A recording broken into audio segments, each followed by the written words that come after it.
Mala.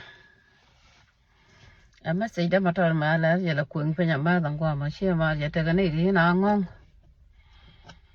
Ala wo cha ta gane te chiro den je go friendship du. Bi goro ku je biel. Bi ko no la no egan nyamar ala wo tele melo ka ji. Do an cha jo ko na nyanga di cha jo ko na nyanga di anga na tele melo ka ji. Mandela ri friendship show lat ka painat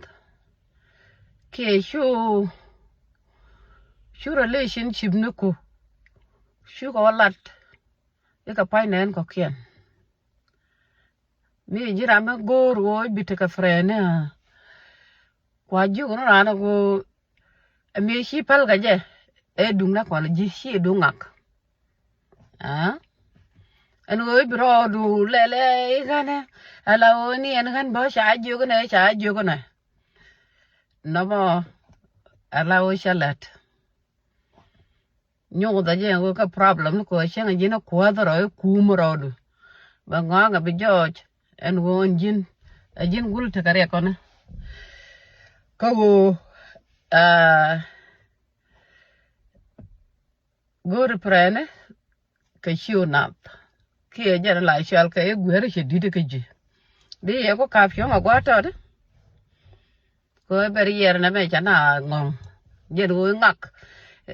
ngane cha kon le ne cha ju ko ne ngak. It's getting too old for me de ye ko ka fyo ma mat gur friend na man ya bol this year I can't get an ga friend kel kan ga je baro do kwat e bara no je go ngane e mi da na tele me chi ko ru mi ngak ka na ngak but deal make sure not gonna happen I can't part no kuna wal de pot ka na ra okay de pot ka pastor kel